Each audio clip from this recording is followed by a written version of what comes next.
Database management system में आज का हमारा टॉपिक है ईआर मॉडल। हम इस वीडियो में आपको बताएंगे ईआर मॉडल के बारे में कि ये क्या होता है, फुल एक्सप्लेनेशन में इसे कैसे क्रिएट करते हैं, इसमें क्या सिंबल्स और नोटेशंस किस फॉर्म में हम लोग यूज़ करेंगे, इन सभी चीज़ों को हम लोग देखेंगे। तो इसको आप ईआर डिज़ाइनिंग और कंसेप्चुअल मॉडल भी बोल सकते हैं, ठीक है। ER stands for Entity Relationship Model. It is also known as conceptual framework used to describe and design the structure of database. ठीक है। Before understanding the ER model, it is very important to know the diagram. तो यहाँ पे ER model जानने से पहले आपको diagram के बारे में पता होना चाहिए कि ER डायग्राम क्या होता है, ठीक है। The graphical representation of relationship of table is called ER diagram and the model through which we can describe the relationship called ER model, ठीक है। टेबल के रिलेशनशिप को ग्राफिकली दिखाने के लिए हम लोग ER डायग्राम का यूज़ करते हैं, ठीक है। और जो भी मॉडल हम लोग यूज़ करते हैं ER डायग्राम के लिए, उस मॉडल को कहते हैं ER model, entity relationship model, नाम से ही पता चल रहा, ठीक है। In ER diagram the logical structure of object यानी table are group together called relationship. ER diagram में क्या होता है कि बहुत सारे ऑब्जेक्ट, बहुत सारे मान लो टेबल है हमारे पास, वो एक दूसरे से कनेक्टेड होते हैं, जुड़े होते हैं, ठीक है, रिलेशनशिप के फॉर्म में, उसी को रिलेशनशिप कहते हैं, ठीक है। तो नोट में आप क्या याद रखोगे, ER डायग्राम का रिलेशनशिप 3 टाइप्स का होता है। 1 to 1 कर सकते हैं हम लोग, 1 to many और many to many, ये 3 टाइप से हम लोग क्या कर सकते हैं, ER डायग्राम के थ्रू रिलेशनशिप क्रिएट कर सकते हैं टेबल्स के बीच में, ऑब्जेक्ट्स के बीच में। While construct a ER diagram we have to use some graphical symbols, ठीक है। ER डायग्राम को बनाने के लिए कुछ सिंबल हम लोग यूज़ करते हैं। तो ये रेक्टेंगल वाला सिंबल अगर आपको दिखेगा तो इसको हम लोग एंटिटी बोलते हैं। अगर हमें कहीं भी टेबल बनाना हुआ, टेबल दिखाना हुआ अपने डायग्राम में, तो हम लोग इस सिंबल का यूज़ करेंगे। अगर हमें एट्रीब्यूट को दिखाना हुआ तो हम लोग इसका यूज़ करेंगे, ठीक है, इलिप्स बोलते हैं इसको, ठीक है। एट्रीब्यूट मतलब टेबल के कॉलम को दिखाने के लिए इसका इस्तेमाल। अगर 2 टेबल के बीच में या ऑब्जेक्ट के बीच में रिलेशनशिप दिखाना है तो हम लोग ये डायमंड वाला सिंबल यूज़ करेंगे, ठीक है। और प्राइमरी की के लिए यहाँ पे अंडरलाइन रहेगा इस इलिप्स के अंदर। तो अगर किसी भी कॉलम में या एट्रीब्यूट में ये सिंबल यूज़ है, मतलब उस कॉलम में प्राइमरी की लगा हुआ है। अब यहाँ पे कुछ और भी एडवांस होते हैं, जैसे वीक एंटिटी, ठीक है। ऐसा टेबल जिसमें ज़्यादा रिकॉर्ड एग्जिस्ट नहीं करते या जो ज़्यादा इंपॉर्टेंट ना हो हमारे रिलेशनशिप में, उसको वीक एंटिटी बोलते हैं। डबल रेक्टेंगल से डिनोट करते हैं। Weak entity relationship double diamond से डिनोट करते हैं, ठीक है, जिनके बीच में ज़्यादा कुछ खास डेटा का लेन देन नहीं होता जिन ऑब्जेक्ट्स के बीच में। उसके बाद multi valued attribute, double ellipse use कर लो, ठीक है। और कंपोजिट एट्रीब्यूट, बहुत सारे एट्रीब्यूट यानी कॉलम्स को एक साथ ज्वाइन करने के लिए इस तरीके से हम लोग यूज़ करते हैं, ये वाला सिंबल, ठीक है।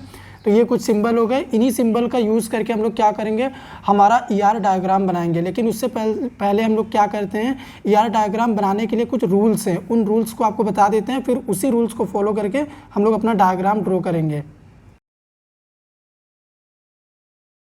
अब हम देखेंगे rules for design ER diagram, ठीक है। तो रूल नंबर 1 क्या है, identify the active element of organization. हमारे ऑर्गेनाइजेशन के लिए कितने एक्टिव एलिमेंट हो सकते हैं, सबसे पहले हमें उन्हें देखना है, उन्हें सेलेक्ट करना है, ठीक है। सेकेंड हो गया identify all the relationship among entities. Entities के बीच में कितने रिलेशनशिप क्रिएट हो सकते हैं, हमें वो आइडेंटिफाई करना है, ओके। थर्ड हो गया हमारा find the key attribute of entity. Entity के अंदर कितने सारे की एट्रीब्यूट हैं, हमें वो सबसे पहले फाइंड आउट करना है रूल नंबर 3 में। ये करने के बाद अगला काम होगा हमारा identify other attribute of entity. और भी एट्रीब्यूट हो सकते हैं, अगर हो सकते हैं तो वो क्या हो सकते हैं, ये भी हमें देखना होगा, ठीक है। एंटिटी मतलब टेबल की बात कर रहे हैं। Draw the complete ER diagram. ऊपर के 4 रूल्स को फॉलो करने के बाद अगर हमारे पास रिक्वायरमेंट आ चुका है तो अब हम क्या कर सकते हैं, डायग्राम ड्रॉ कर सकते हैं। स्टेप नंबर 6 क्या है, review and check ER diagram. एक बार हमें रिव्यू करके चेक करना है कि हमने जो बनाया है वो सही बनाया है कि नहीं बनाया है, ठीक है। तो अब चलो हम अपना क्वेश्चन दिखाते हैं आपको कि एग्ज़ाम में आपको एग्जैक्ट मिलेगा क्या। मेन क्वेश्चन ये है, construct ER diagram of university. तो यहाँ पे टॉपिक कुछ भी हो सकता है, लेकिन एग्ज़ाम में क्वेश्चन इसी तरीके से आएगा। आपको किसी भी एक टॉपिक पे ER डायग्राम बनाने के लिए बोला जाएगा। तो अभी तक हमने इतने सारे रूल्स आपको इसलिए बता दिए ताकि आप इजीली इसको बना पाओ डायग्राम को और समझ पाओ किसी भी गिवन टॉपिक का। तो हम यहाँ पे यूनिवर्सिटी का बना रहे हैं ER डायग्राम। तो चलो अपना रूल फॉलो करते हैं कैसे बनेगा। तो रूल नंबर 1 में हमने डिस्कस करा था identify the active element of entity. तो यूनिवर्सिटी के अंदर एक्टिव एलिमेंट कौन कौन से हो सकते हैं? एंटिटी यहाँ पे हमारा यूनिवर्सिटी है, ठीक है। तो यूनिवर्सिटी के अंदर एक्टिव एलिमेंट हो सकते हैं डिपार्टमेंट, टीचर, कोर्स, स्टूडेंट, ये हमें पता चल गया। अब हम जाएंगे रूल नंबर 2 पे। बहुत ही तेज़ बारिश हो रहा है यहाँ पे, ठीक है, फिर भी हम रिकॉर्ड कर लेते हैं। रूल नंबर 2 क्या होगा? Identify all the relationship among entity. अब हमारे एंटिटी के अंदर कितने सारे रिलेशन हम लोग क्रिएट कर सकते हैं वो हमें देखना है। तो आपको भी पता है रूल नंबर 1 में ये जितने भी थे हमारे एक्टिव एलिमेंट ये सब एंटिटी हैं, ठीक है।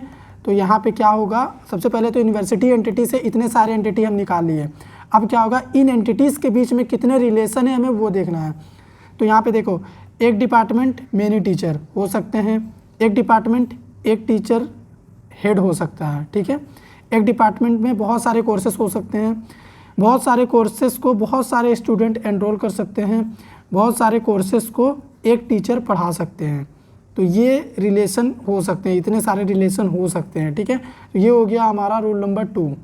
रूल नंबर 3 होगा हमारा find the key attribute of entity. तो किसी भी एंटिटी का की एट्रीब्यूट क्या होगा? प्राइमरी की का बात कर रहा है या फिर यूनिक की का बात कर रहा है, ठीक है।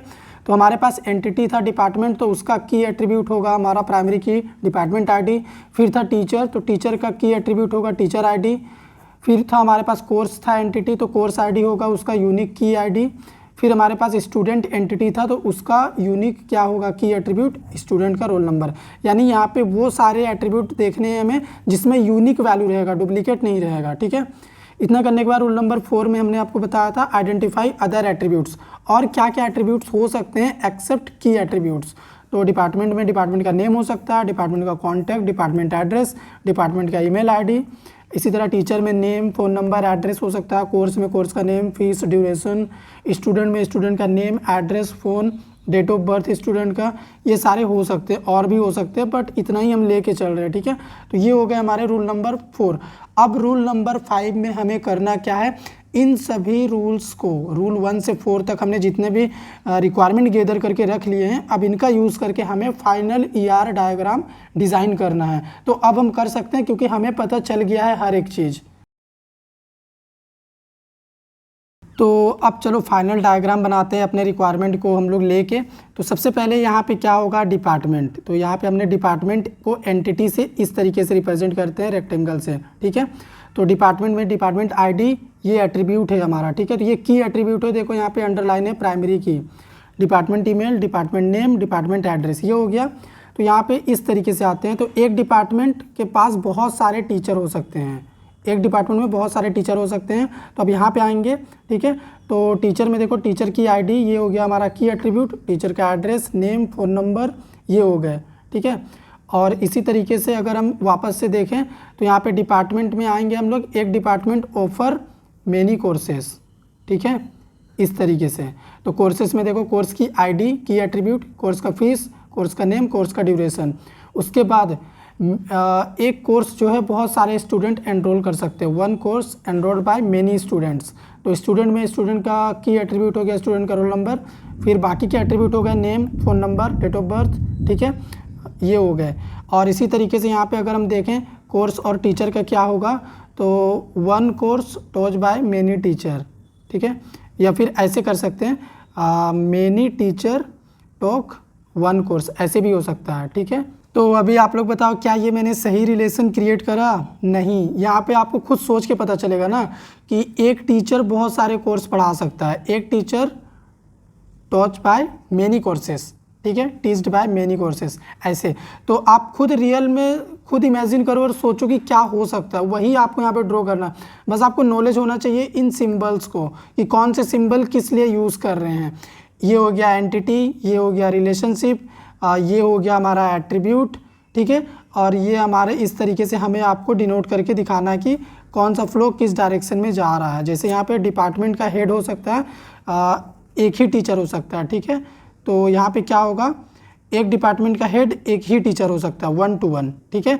तो इस तरीके से आप खुद सोचो, और इस तरीके से अगर आपको हर एक रूल पता चल गया ईआर डायग्राम का, तो आप कोई भी डायग्राम बना सकते हो।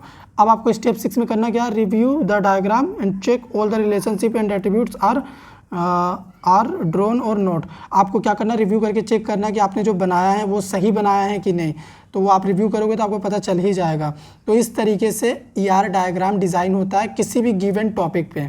तो उम्मीद करते हैं आपको समझ में आ गया होगा।